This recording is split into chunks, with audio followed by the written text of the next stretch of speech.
Welcome back to another Tempo Ezreal matchup guide.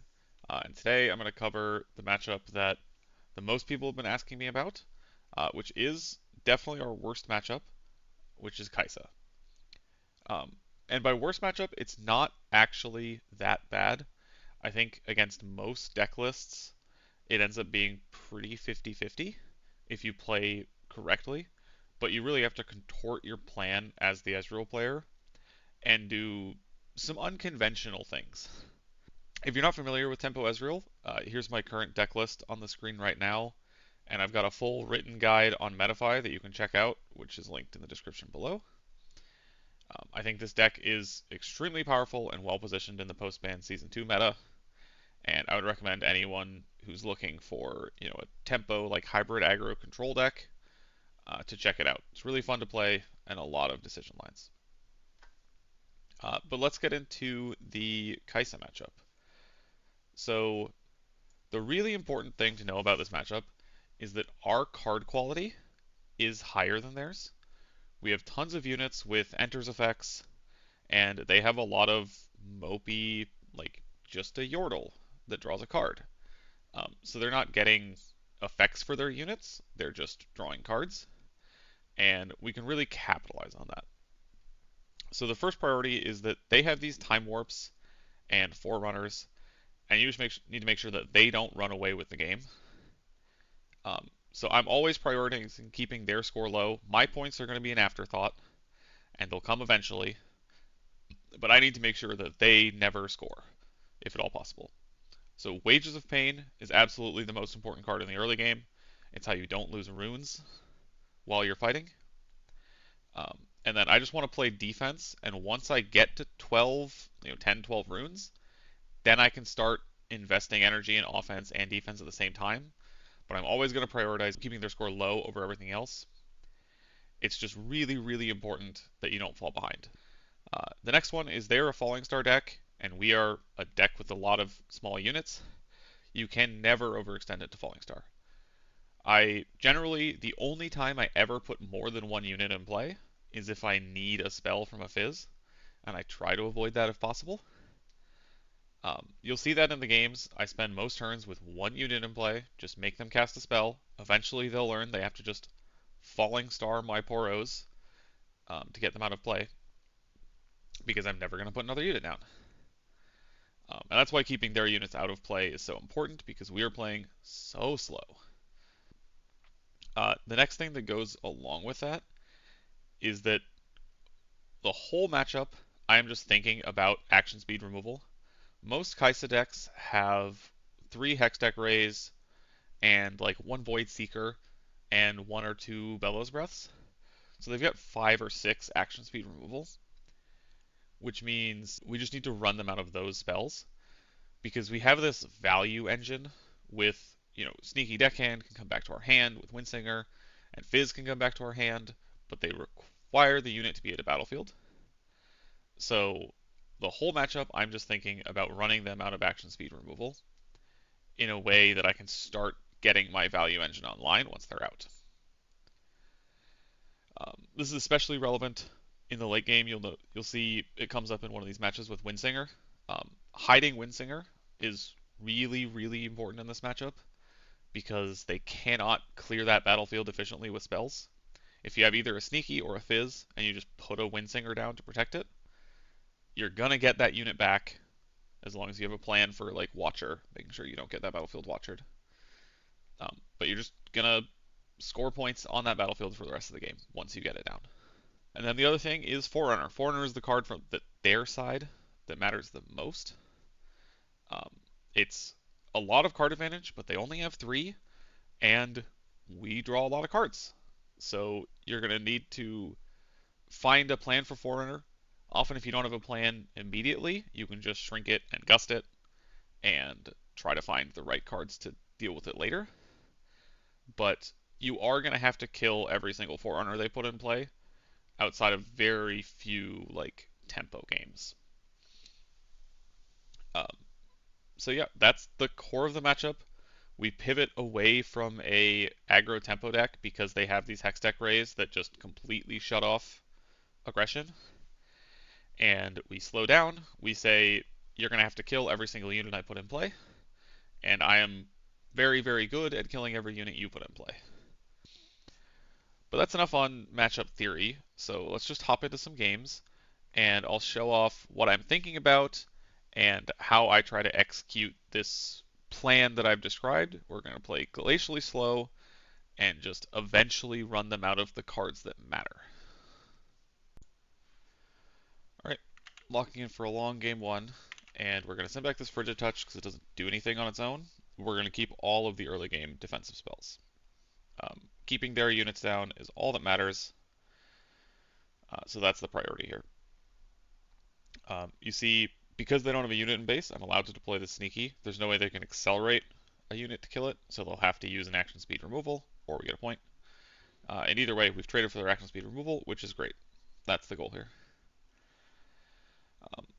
And then you'll see, now I'm just going to play really slow. Stack deck, still trying to find reactive cards is my top priority. And Fizz is perfect. Once I use the cards in my hand, I'll be able to Fizz back whatever I need. And then you see me just pass. I have 2 Stupefies here, so I'm willing to use one just to cycle and get velocity in the deck. And make sure we trigger our legend this turn. But I do want to make sure I'm holding one, especially with this Kaisa not dead yet. Making sure you have resources for the Kaisa is very important. And here you'll see I actually do a little bit of an interesting play, which is I'm going to Wages the Kaisa first, and then I'm going to Fizz Stupefy to kill the Kaisa. Because they have this 1 energy up, so I'm always thinking about retreat. If they can retreat the Kaisa and get extra cards out of it, and points, that's often a way they can pull ahead. So I make sure I hold the Stupefy as a reaction speed way to double up on the damage that I've already dealt with Wages. And just keep their Kaisa actually in the graveyard. It's very important to kill the Kaisa in this matchup. And then we're just going to trade resources. Again, Sneaky just tests their action speed removal. It'd be great if I had a Gust here, but instead I have a Windsinger, so I'm not able to protect the Sneaky. But I'm just going to Ezreal. Like I said, Frigid Touch, you don't need multiples. It's really a card that helps just deal with Forerunner. So I'm going to discard the first one, or the second one, rather. And then keep killing their units. Just the name of the game is make sure they have nothing in play. So here they have the first Forerunner of the game, and I don't currently have a clean answer. You'll notice for some reason I tapped 3 runes here. I should just have 3 more energy this turn. But they get to kill our Ezreal, and now I'm actually going to deploy a Sneaky to this battlefield. Usually you don't want to make a Sneaky vulnerable to units, but because they have a Forerunner, they're probably going to attack me at the Sneaky, and I can use my Shrink effects to try to trade with the Forerunner. Again, trading my units for theirs is perfect because I actually have higher quality units than they do. And so as long as I've gotten the Sneaky landed down and I got a point, I'm totally fine trading the Sneaky for a Forerunner. I just need to make sure they don't win the game with, Time War Cheese or anything.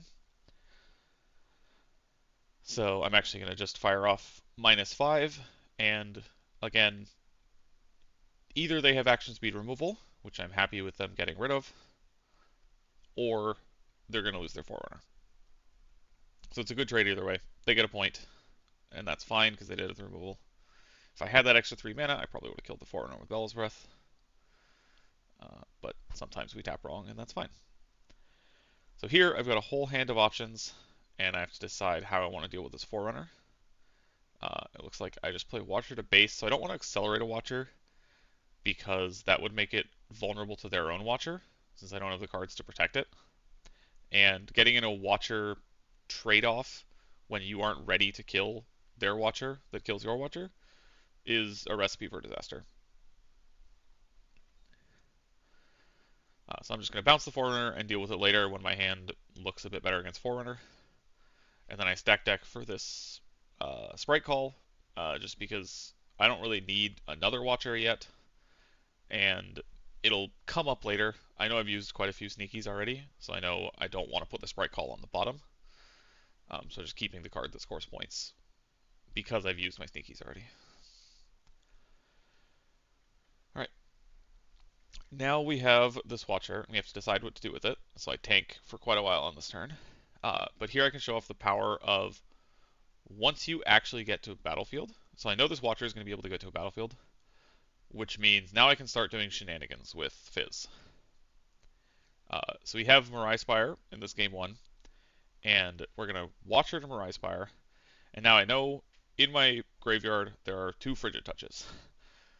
So I can Fizz and Frigid Touch repeated to shrink the Watcher down that Bellows can kill it, or to shrink the Forerunner down so Bellows can kill it. And then I can use this Gust to actually do it again. So I'm going to end up Fizz Frigid Touch, Gust Fizz Frigid Touch, and use both Bellows to kill both halves of the Forerunner. Which, again, it often doesn't matter how many resources you spend to kill a Forerunner, as long as that Forerunner isn't burying you in tempo. So if I can kill the whole thing while it's at base, that's great. And I actually, my Ezreal Legend draws me a Windsinger, so I can save the Gust for later, since Gust is generally a more valuable card in this matchup.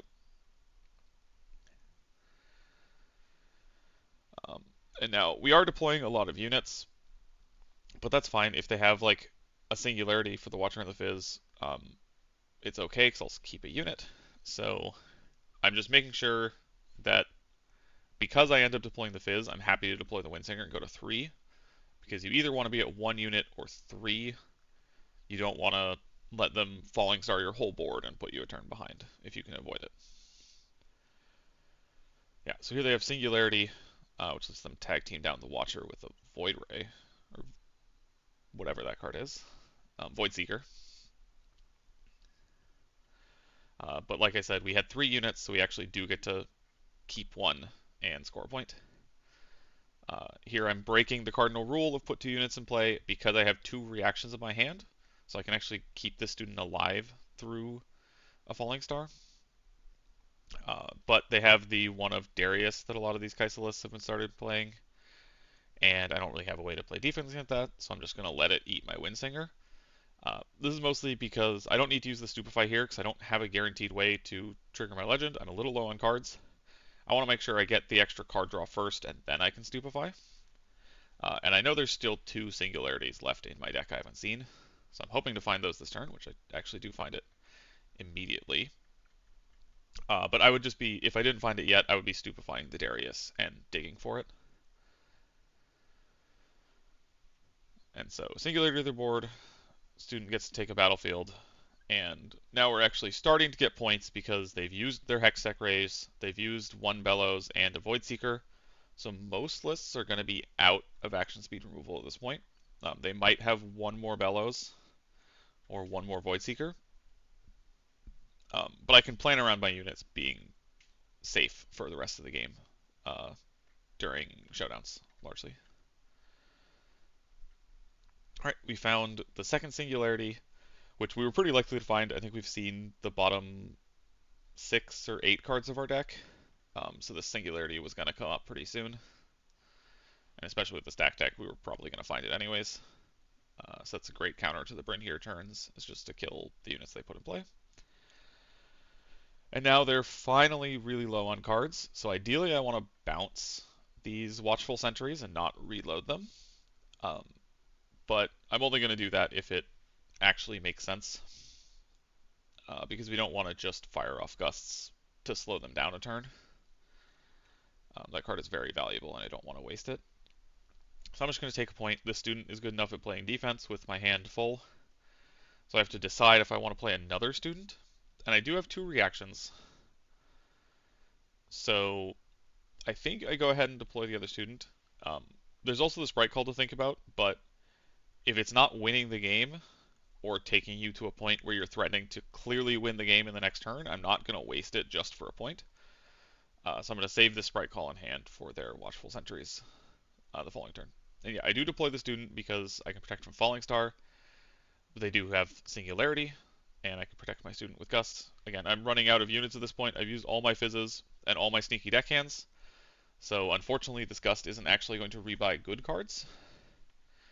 So it's just going to put students in my hand and make sure I don't run out of stuff. They're at 6. Now I have to start thinking about Time Warp, But like I said, we've seen the bottom of our deck, and I'm pretty sure there's one Gust left in the top three cards at this point. Which means with the two reactions in my hand, if they have Time Warp, I can use my Legend to draw one off Stupefy and one off that. So I'm reasonably safe if they have Time Warp. I'm like probably 2/3 to be okay. So I just let them take this fight here. Forge Touch to fight the Hopeful with the Sprite token. And we do find the Gust. Uh, I think I make a little bit of a mistake. I was too worried about Time Warp and excited to find the Gust that I bounced the Watchful Sentry immediately.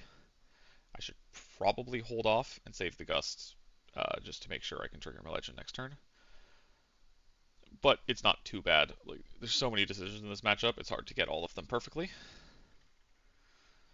Um, and here they reload with a Progress Day, so now I know I'm going to need to close out the game quickly. I know there's a Watcher uh, coming up soon because of the stack decks. Um, I don't.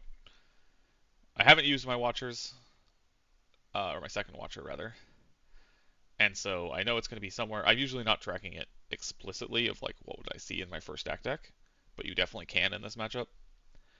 Um, but I know it wasn't in the recent stack decks, so it's either in the next couple cards or yeah, it's just in the next couple cards because I believe we've cast 4 stack decks so far this game, so I now hypothetically could know these 8 cards and which pairs of 2 are coming up. But yeah, we're just going to trade resources for a couple turns. Here I know I'm weak to Time Warp, and I know I don't have any Gusts left, so I'm just going to Stupefy and try to find this Bellows I haven't used yet. And I would probably be Rebuking if I hadn't, because they've drawn so many cards, they probably do have Time Warp. Uh, so now I have these Rebukes, and it looks like they're out of removal, which is perfect. They probably have a Rocket Barrage or 2 in hand. Um, but yeah, they're going to try to Watcher and then Falling Star us.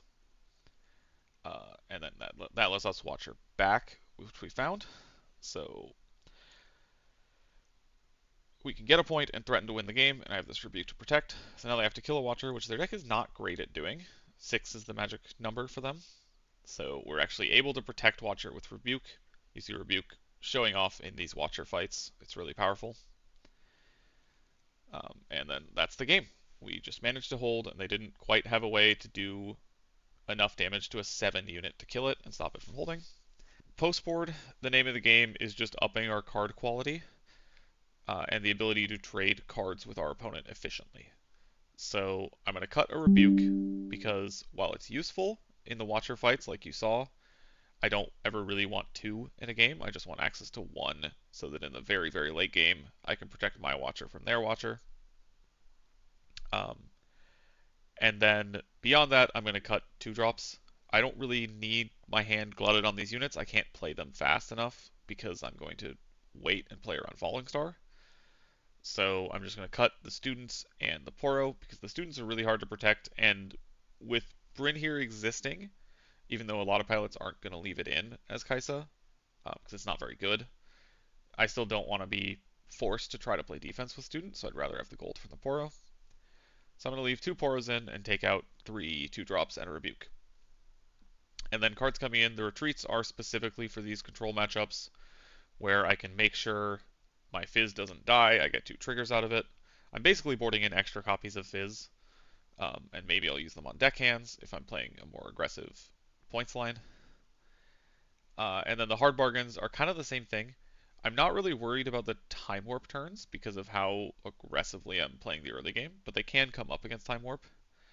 Really what I'm looking for is to find a point where I can use these hard bargains to counter a Hextech Ray or a Void Seeker and trade with action speed removal. Like all 4 of these cards I'm boarding in are cards that can trade with an action speed removal spell.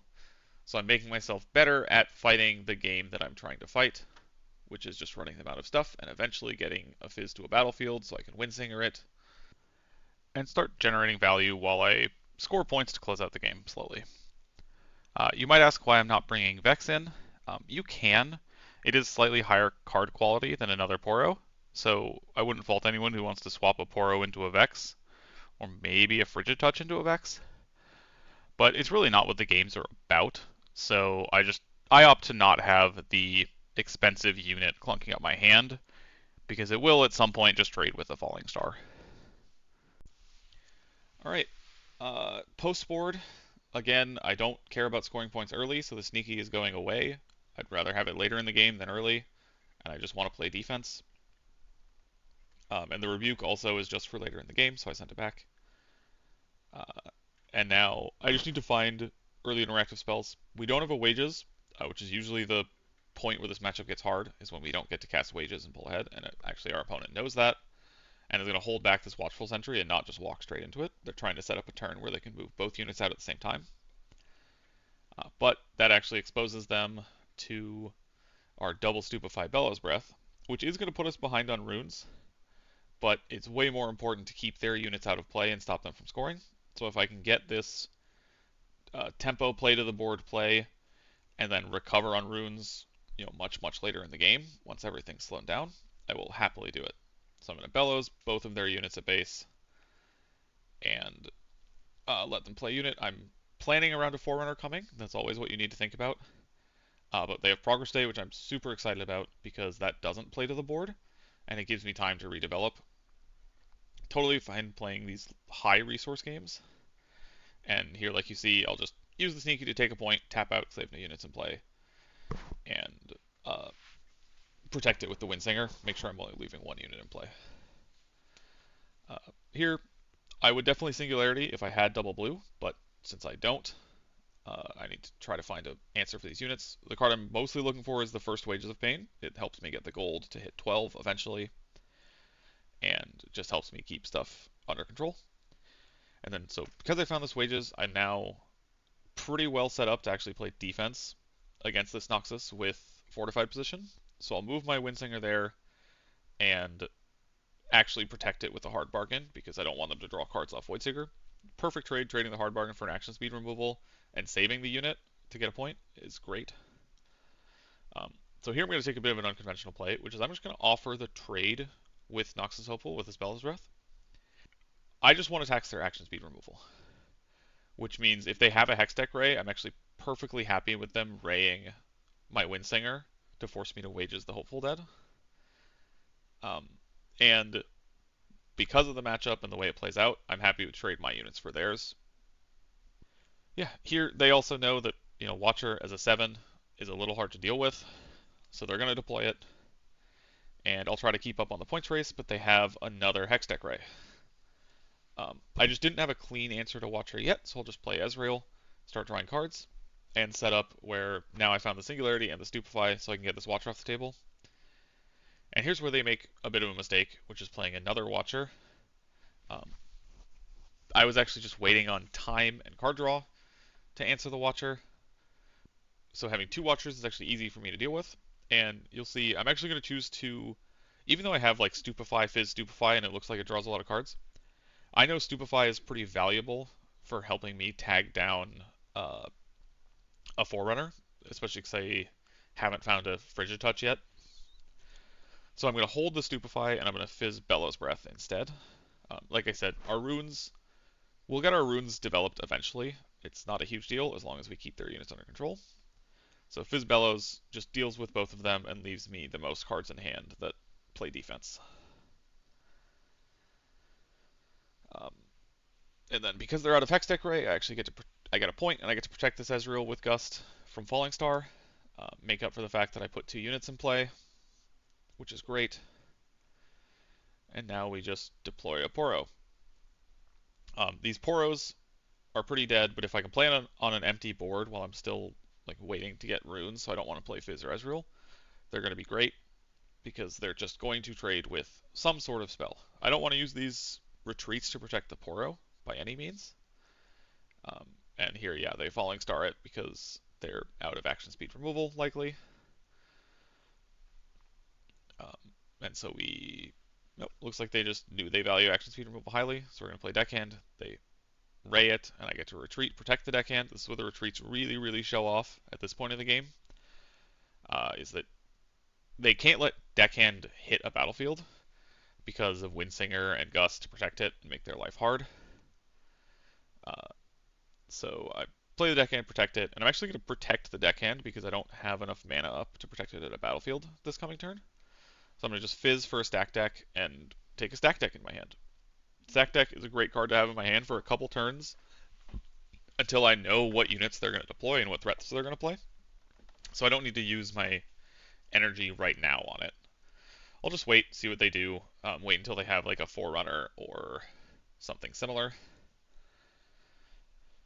Now I deploy Sneaky, protect it with Retreat, and I found the Windsinger, which is really important, and this is a combo that comes up a ton for winning this matchup, is they only have a 1 might unit at base, and I have this Frigid Touch to fight it. So I can actually hide a Windsinger on top of Sneaky, and it's just going to be a nightmare to deal with only spells. They're going to have to find an Accelerate unit, which means they have Darius and one more Watcher usually, because they use 2 early. But I also have this Frigid Touch that I can use to shrink a 7 down to a 3, and then Windsinger it. So I should still be safe, even if they have a Watcher accelerated here. Which means I get to play the Sneaky, protect it, and it looks like they don't actually have one of their Accelerate units, which means this battlefield is going to score a point a turn for the rest of the game, as long as I can kill all their units, which my current hand is great at doing. They take a point, that's fine. Now I just need to answer their stuff. And this Fizz was the perfect draw because it is another Bellows Breath. Since we had a lot of Bellows early, we still have one left to replay. And I'm just going to Watcher Accelerate, run over their unit, and Fizz Bellows Breath their units at base since they're now both 1s. And it's okay, I'm playing a lot of units, but they're spread out. One of them is a Watcher, which is hard for them to deal with, and one of them is the Sneaky, protected by Windsinger. So they're still going to have a nightmare actually playing enough spells to get our units off the board. And here it looks like they just deploy 2 Yordles, trying to build up some semblance of units in the back. And we'll see how they get rid of the rest of our units. Looks like a Singularity. And they don't have enough stuff to deal with the Watcher, so they're going to just start churning through the Sneaky Windsinger battlefield. This is going to generate us a lot of virtual cards. And then we can just fire off the Singularity. Now, I'm holding both battlefields. They have to kill, like, they have to have another Singularity plus Stupefy to kill the Watcher and the unit. And it looks like they're just out of good stuff and casting a Time Warp to put a unit in play.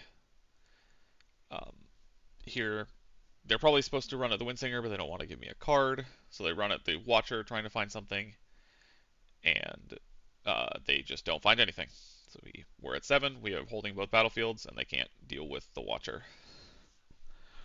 So that's the Kai'Sa matchup in a nutshell. We have the tools to play absolute complete control, kill every unit they put in play, and then set up this very specific late game plan of attacking their action speed removal and running them out of that specific type of card so that we can start Windsingering back our Sneakies or our Fizzes and generate advantage that way.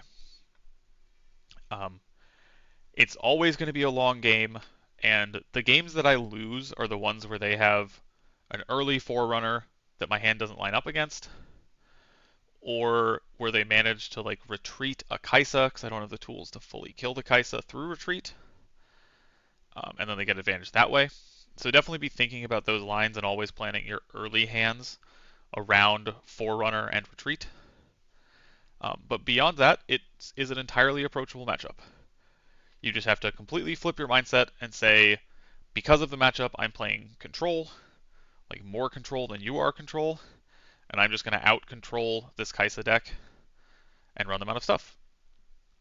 I'm definitely attacking a specific element of how the lists are built right now, and there's a chance that Kai'Sa decks eventually will pivot, especially during set 3, to start playing Wages of Pain and more action speed removal.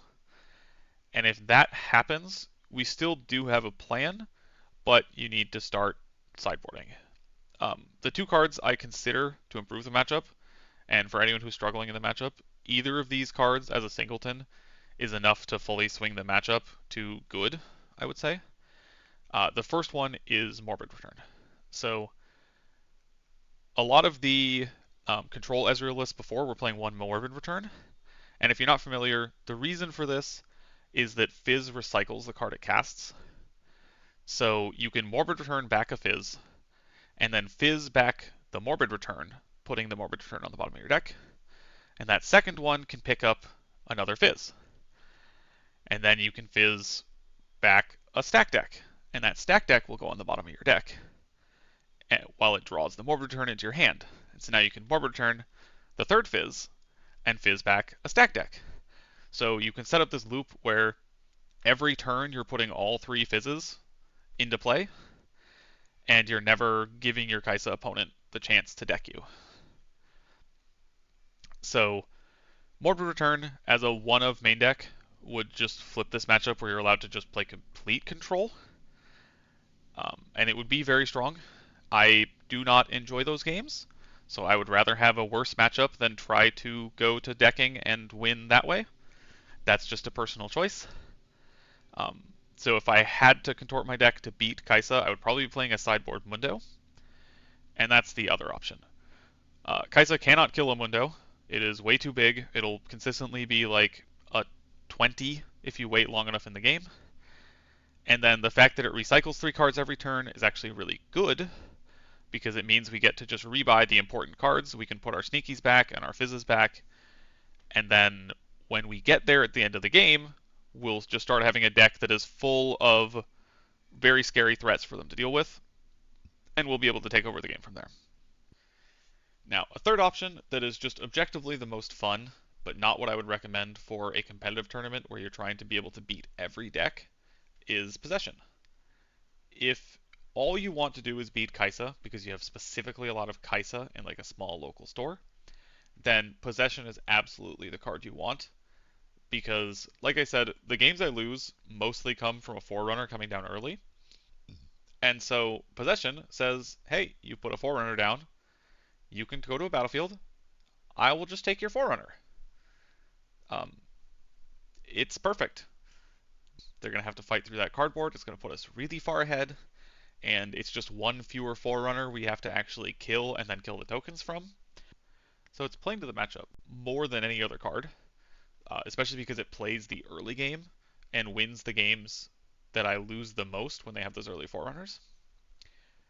But I really don't want it anywhere else. Like against other control decks that don't have Forerunner, like Victor, I definitely don't want it because they're not going to possession a 1/1. That's just not a good use of energy and cards. And against a lot of other Forerunner decks, like Rek'Sai, I don't even really want it because I'm trying to tempo them out of the game a little more and not just pure control. It is just really fun when someone is trying to run you out of cards with Forerunner and you just flip the script on them and take the Forerunner. All in all, Kai'Sa matchup is very playable, and you can add one card to your deck list if you're still struggling with it. So I hope this really helped people understand the matchup and understand that, yes, when you play traditional Ezreal tempo aggressive into Kai'Sa, it's completely unplayable and there is absolutely nothing you can do. But if you just change your mindset and pivot to, I'm the control now, I'm going to stop you from winning the game, then there's an absolutely playable game plan we have, and we can run them out of stuff and win the game at our own pace with the powerful cards we have access to.